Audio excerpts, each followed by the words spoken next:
흔히 우리는 교회를 다양한 것에 비유하기도 합니다.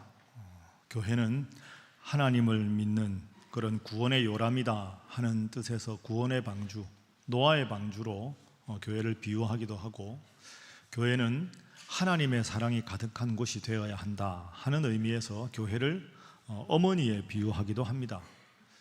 그리고 우리가 육체적으로 병이 들면 병원을 가듯이 영혼의 병, 우리 죄 문제를 해결하는 곳이다 하는 의미에서 교회를 병원에 비유하기도 합니다. 교회에 대한 다양한 비유가 있지만 그 교회가 과연 어떤 곳인가, 비유가 아니라 교회는 어떤 곳인가 하는 질문에 대해서 가장 정확하게 알려주는 본문이 바로 오늘 본문 말씀입니다.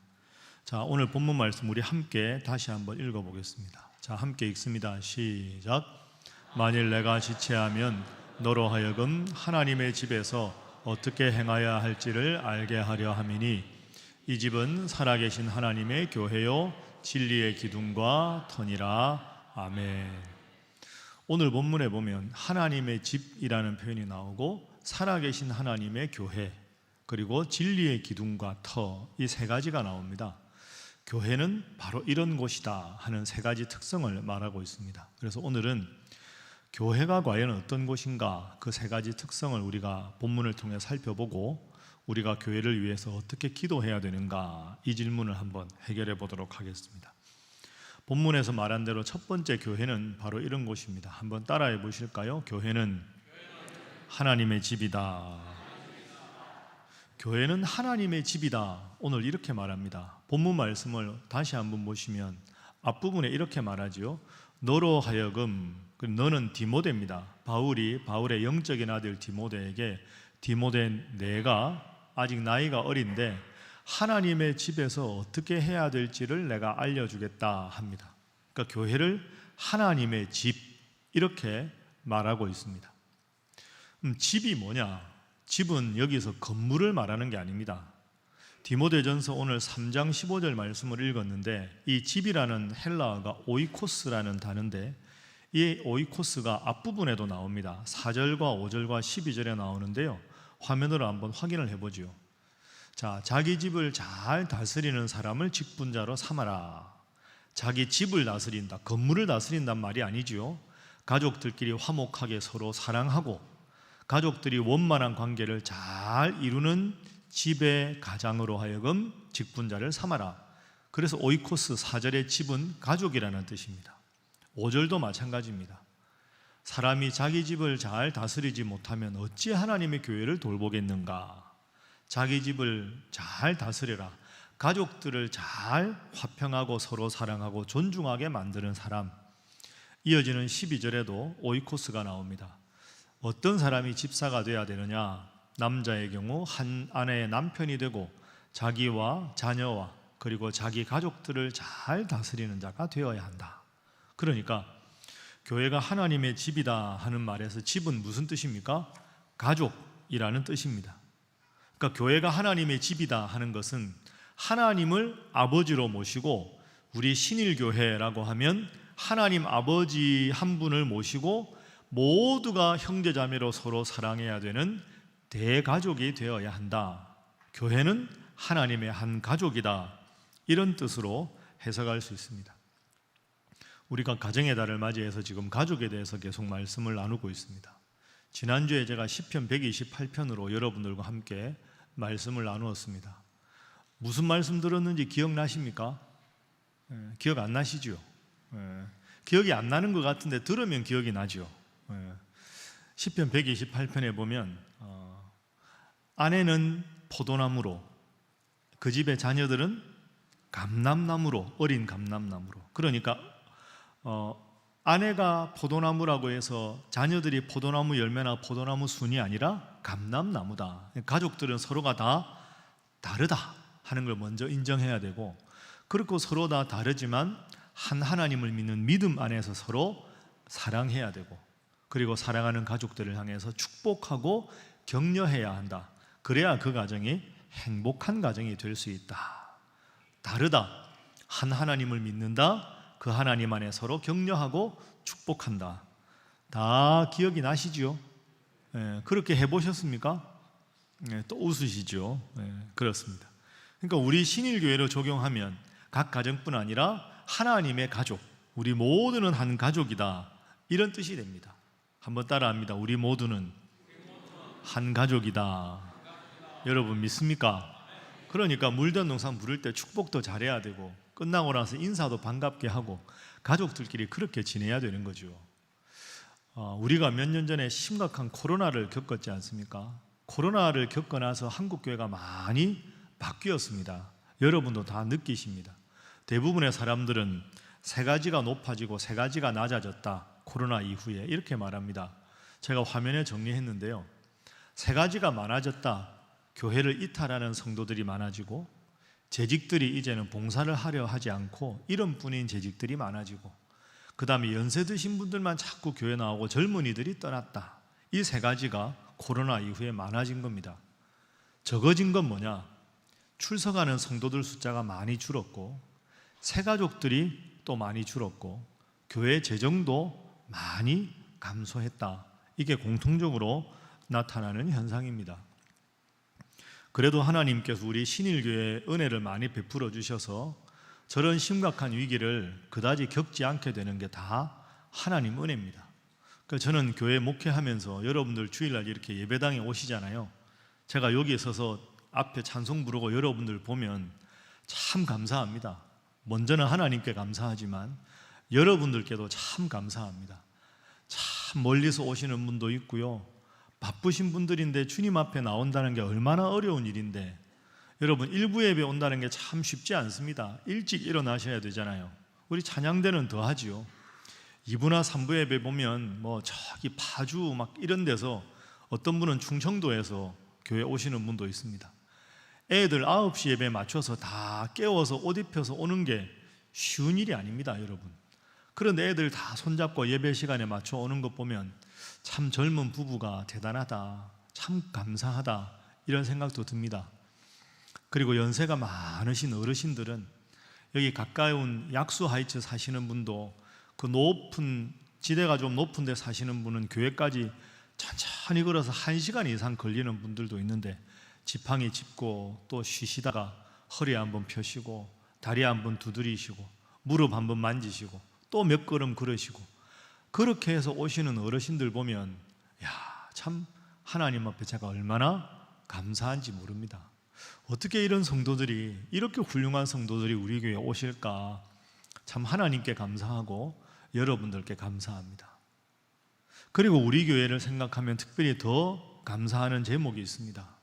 우리 교회, 제가 신학교 교수 시절에도 여러 교회를 다녀봤는데요, 전통이 있고 오래된 교회, 규모가 있는 교회일수록 눈에 안 보이는 갈등이 참 많은 경우가 있습니다.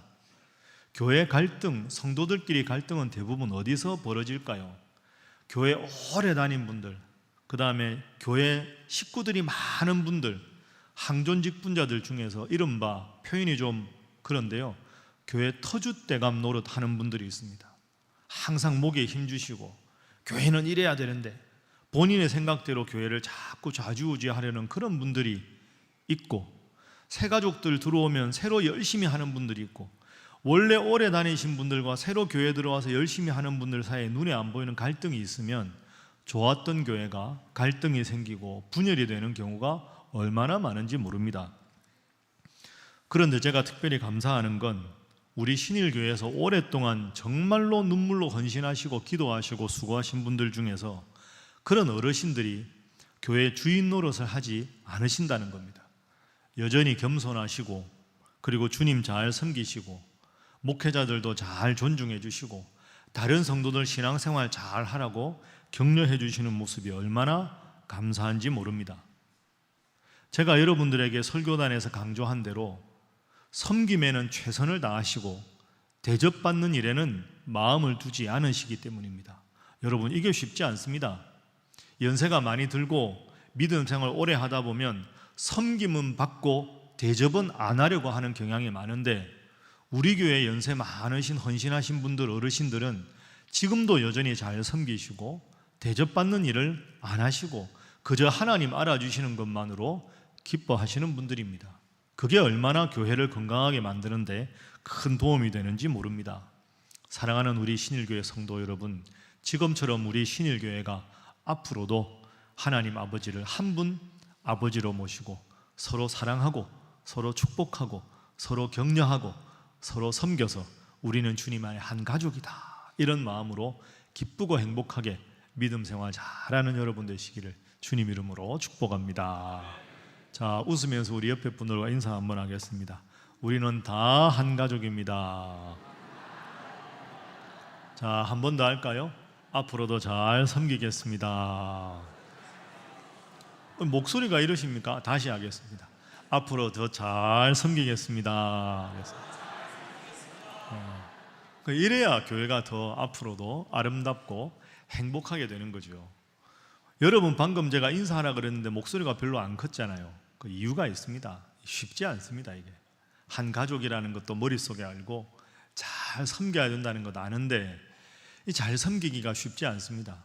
먼저 가서 사랑하고 먼저 가서 축복하고 이게 쉽지 않습니다. 왜? 그러다가 내가 혹시 상처받을 수도 있겠다 하는 생각 때문입니다. 이게 여러분, 이른바 고슴도치 딜레마라는 게 있습니다. 고슴도치 아시죠? 고슴도치는 이게 아주 이게 뭐라니까 이게 가시가 있잖아요. 가시가. 그러니까 고슴도치가 혼자 있으면 춥거든요. 외롭잖아요. 그럼 고슴도치끼리 야, 우리 추운데 서로 안아주자 그러고 안아주면 가시가 서로를 찌릅니다. 혼자 있으면 외롭고 춥고 함께 하고 싶으면 서로 가시 때문에 상처를 주는 거죠. 그러니 함께 하기도 어렵고 혼자 있으면 외롭고, 이게 고슴도치 딜레마입니다. 다 사랑하고 다 섬기고 싶은데 이게 쉽지가 않습니다. 그게 우리의 문제지요. 그럼 어떻게 해야 되느냐? 바울이 그 점을 알고 두 번째로 교회의 특성을 이렇게 설명합니다. 자, 한번 따라해 보겠습니다. 교회는 살아계신 하나님의 교회다. 여러분 믿습니까? 근데 저기서요, 교회는 하나님이 주인이신 교회다라고 말해도 되는데 그 앞에 뭐가 있습니까? 따라합니다. 살아계신. 그래서 바울이 저 말을 쓴 겁니다. 교회는 하나님께서 지금도 역사하시고 지금도 살아서 성도들을 통해서 교회를 아름답게 만들어 가신다. 왜 저 말을 했느냐? 방금 말씀드린 대로 고슴도치 딜레마가 있거든요. 헌신하고 사랑하고 싶은데 그러다가 혹시 내가 상처받으면 어떡하나? 저분은 왜 저러나? 해서 괜히 내가 오해받으면 어떡하나? 가만히 있으면 될 텐데 내가 열심히 하다가 내가 상처받을까 봐. 그러니까 헌신하고 싶지만 멈칫하게 되고, 그렇다고 가만히 있으면 교회가 더 발전하기가 어렵고, 이런 게 우리 속에 있는 거죠. 그래서 바울은 살아계신 하나님, 내 힘으로 사랑하고 내 힘으로 헌신하고 내 의지로 내 노력으로 누군가를 포용하는 것이 쉽지가 않다. 그런데 하나님이 살아계시니 하나님이 주신 힘으로 사랑하고 하나님이 주신 힘으로 섬기는 것, 그것이 교회 성도들의 마땅한 태도다. 그래서 살아계신 하나님이라는 단어를 쓰고 있는 겁니다. 여러분, 그렇습니다. 여러분도 믿음 생활 하면 할수록, 가족들과 지내면 지낼수록, 성도들과 함께 봉사하면 봉사할수록 느끼지 않습니까? 우리는 다 연약합니다. 내 속에 사랑이 많은 것 같은데 별로 없고요, 내 속에 마음이 넉넉한 것 같은데 때로는 내 마음이 왜 이렇게 좁은가, 그런 마음 듭니다. 내 속에 있는 것으로 사랑하고 헌신하기가 어렵습니다. 살아계신 하나님, 그분이 주시는 사랑의 힘으로, 그분이 주시는 배려의 힘으로, 그분이 주시는 섬김의 힘으로 성도들 사랑하고 가족들 사랑하고 교회를 잘 섬기는 여러분 되시기를 주님 이름으로 축복합니다. 그것이 바로 살아있는 하나님의 교회, 살아있다, 이 단어를 중요하게 바울이 쓴 이유가 됩니다. 우리가 교회를 통해서 하나님의 사랑을 느낀다, 이게 참 쉽지가 않습니다. 우리는 늘 교회 다니지만 하던 일만 딱 하고 내 한계를 정하려고만 하지요. 그리고 여러분 말씀드린 대로 코로나 이후가 되니까 교회 신앙생활 하던 분들도 슬며시 믿음 생활에 떠나고 교회에서 헌신하는 것에 대해서 별 관심을 가지지 않습니다. 많은 교회들이 교회 식당을 운영하다가 코로나 이후에 식당도 안 하고, 그리고 커피숍 운영하다가 커피숍도 못합니다. 시설이 없는 게 아니고요, 더 이상 교회 봉사하려는 분들이 없기 때문입니다. 참 안타까운 현실이지요. 2명의 친구가 있었습니다. 한 명은 신앙생활 열심히 하고 교회 열심히 봉사하는데, 한 명의 친구는 교회를 안 다닙니다. 교회 안 다니는 친구를 열심히 전도하려고 늘 노력을 합니다. 친한 친구인데 신앙 이야기만 나오면 서로 마음이 불편한 겁니다. 교회 나가자, 싫다, 그런 말 더 이상 하지 말아라. 어느 날 두 친구가 산책을 하다가 교회 안 다니는 친구가 교회 다니는 친구한테 이렇게 말합니다. 야, 친구, 너 또 지금 마음으로는 야, 교회 가자 이 말 하고 싶지? 아이, 그렇지. 야, 그 말 하지 마. 너 봐, 교회가 이렇게 많으면 뭐하냐? 서울 시내 교회가 얼마나 많냐? 지방에도 교회가 없는 데가 없잖아. 교회가 아무리 많아도 우리나라 범죄율은 여전히 치솟고 여전히 치안은 어렵고 얼마나 범죄가 높아. 교회가 많으면 뭐하냐? 이렇게 죄가 많은데 교회가 한 일이 뭐가 있어? 이런 식으로 이야기를 하는 겁니다. 그 교회 다니는 친구가 가만히 들어보니 뭐 틀린 말은 아니잖아요. 무슨 말을 해야 되나? 여러분이라면 뭐라고 말씀하시겠습니까? 교회가 많으면 뭐하냐? 이렇게 범죄율이 높고 이렇게 사회가 혼란한데 교회가 뭘 했냐? 한 게 뭐 있어? 이거 무슨 말을 해야 될까?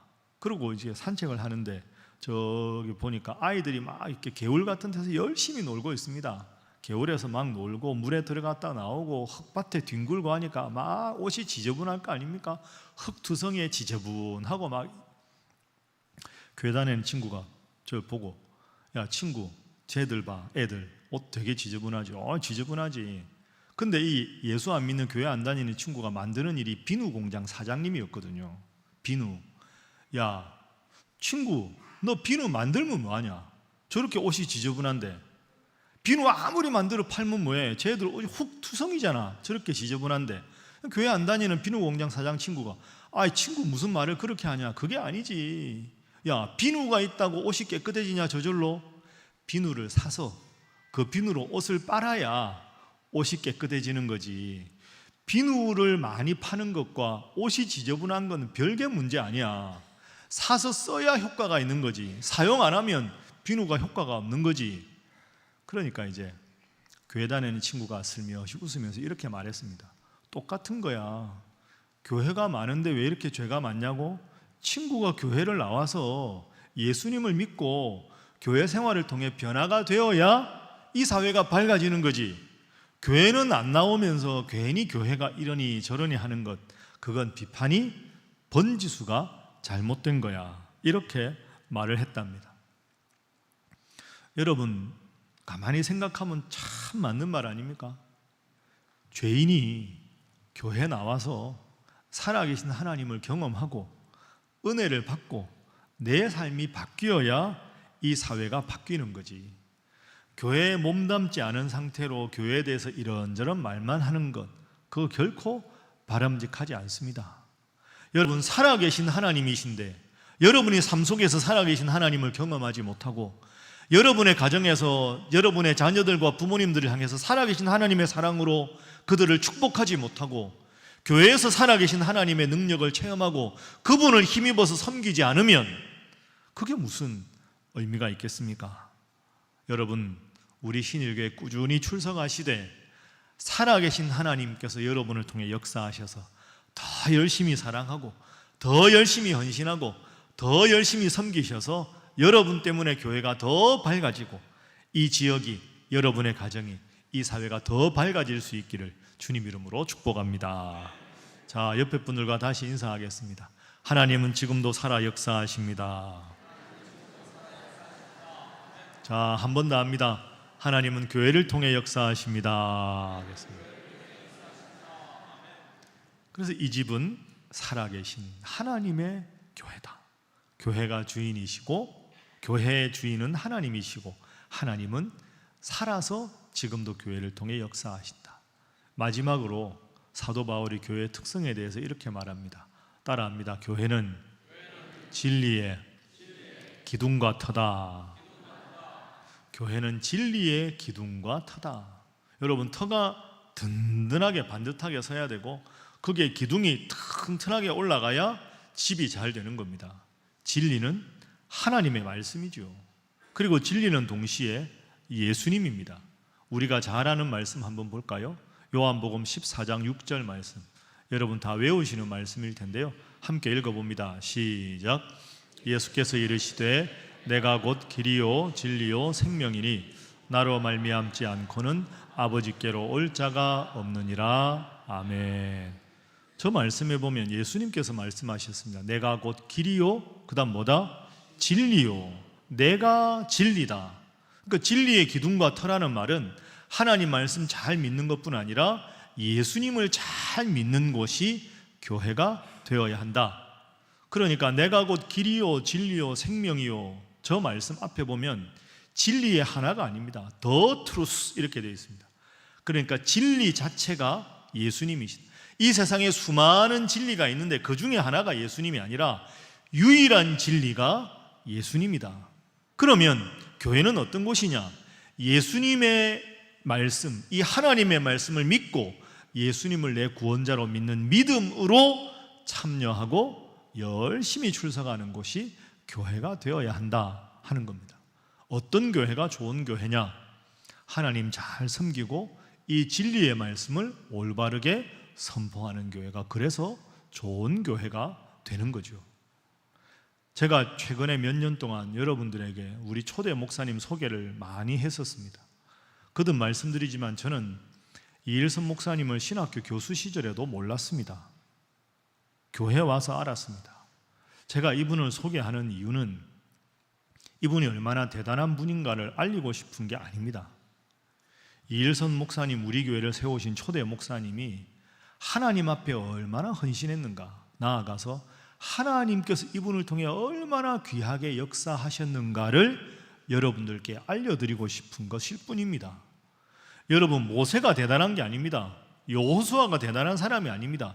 모세를 통해 역사하신 하나님이 대단한 분이고요, 여호수아를 통해 역사하신 하나님이 대단한 분입니다. 이일선 목사님 자체가 대단한 게 아니라 이일선 목사님을 들어서신 하나님의 능력이 대단하신 거고, 그 하나님의 능력이 지금도 살아계신 하나님이라 여러분을 통해서도 하나님의 역사를 이룰 수 있기 때문에 초대 목사님을 소개하는 겁니다.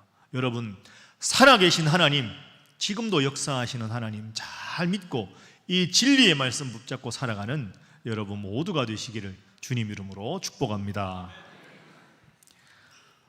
오늘 제가 주보 광고에 말씀드렸는데요, 제가 CBS 성서학당을 녹화를 했습니다. 지금까지 6번 했습니다. 일주일에 한 달에 한 2-3번 가서 2번씩 녹화를 하고 옵니다. 지금까지 녹화한 게 이제 수요일 날 방송이 되는데요, 이제 매주 수요일 날 방송이 될 겁니다. 제가 연초에 재직 수련회 때 말씀드렸는데 이걸 요한복음을 제가 하기로 했습니다. 제가 요한복음 합니다. 제가 패널들이 묻더라고요. 왜 요한복음을 하냐고. 제 이름이 배요한이라서 요한복음 한다고. 제가 66권 중에 제일 좋아하는 게 사실 요한복음입니다. 많은 분들이 저한테 그렇게 말해요. 목사님 목회하시느라 바쁜데 뭐 그것까지 하십니까? 제 건강을 염려해 주시는 말씀이라 제가 참 감사하게 생각합니다. 제가 사실 바쁘거든요. 그런데 신일교회 목사로 제가 CBS 성서학당 하는 데는 사실은 기도하고 3가지 이유가 있습니다. 여러분도 앞으로 위해서 꼭 기도해 주시면 좋겠습니다. 제가 왜 이걸 하느냐? 첫 번째는 성경의 중요성에 대해서 한국교회 성도들이 좀 깨달았으면 좋겠다. 이야, 하나님 말씀이 정말로 위대한 말씀이구나. 하나님 말씀을 나도 새로 읽어봐야 되겠다. 그동안에 성경 많이 읽었는데 새로 이번에 요한복음 보니까 너무 좋더라. 내가 성경 열심히 읽어야 되겠다 라는 식으로 성경의 중요성을 새롭게 발견하면 좋겠다. 이게 제 첫 번째 기도 제목입니다. 두 번째 기도 제목은 신앙생활의 회복에 대한 결단입니다. 내가 성경 말씀 들어보니까 이렇게 성경이 훌륭한 책이었는데 내가 앞으로도 하나님을 잘 믿어야 되겠다. 하나님을 잘 믿고 다시 교회 중심으로 신앙생활을 해야 되겠다 라는 마음을 가지면 좋겠다 하는 게 두 번째 기도 제목입니다. 그리고 마지막 세 번째 기도 제목은 여러분들과 직접적으로 연관된 것인데요, 신일교회가 건강한 교회라는 자부심을 성도들이 가지시면 좋겠다 하는 것이 제 생각입니다. 제가 사실은 뭐 방송에 별로 관심이 있거나 그런 사람이 아닙니다. 그런데 여러분들이 앞으로 이제 수요일 날 이 방송을 보면서 최소한 1년 이상 진행이 될 텐데요. 솔직히 저는 그런 마음이 있습니다. 우리 목사님 방송에 나왔다. 이것뿐 아니라 우리 목사님이 요한복음 강해를 하시는데 참 잘하신다. 야, 우리 담임 목사님이 저렇게 하시는구나. 그래서 저는 솔직히 제가 방송에 나와서 요한복음 강의하는 걸 보고 여러분들이 신일교회에 대해서 자부심을 가지시면 좋겠다. 이게 솔직한 제 마음입니다. 그래서 전국에 있는 시청자들이 이 방송을 보다가 혹시 자녀들이 서울로 대학을 가거나 이쪽 동네로 이사를 오면 그 요한복음 강의 들어보니까 참 좋더라. 저 교회는 참 하나님 말씀을 잘 전하는 것 같더라. 그래서 나는 신일교회 등록해야 되겠다. 얘들아, 너희들도 신일교회 가서 예배 드려라. 그런 식으로 될 수 있었으면 참 좋겠다는 생각이 듭니다. 여러분, 오해하지 마십시오. 제 명예가 중요하다는 말씀이 절대로 아닙니다. 그게 아니라 여러분들도, 여러분의 자녀들도, 여러분의 자손들도 다 함께 보면서 자녀들이 자랑스러워하는 교회, 여러분들의 이 좋은 믿음이 여러분의 자녀들과 자손들에게도 계속 전수가 되어서 여러분의 자녀들과 자손들이 계속해서 하나님을 잘 믿고 신일교회 다니고 싶다고 말할 수 있는 교회, 그런 교회가 되면 얼마나 좋겠습니까?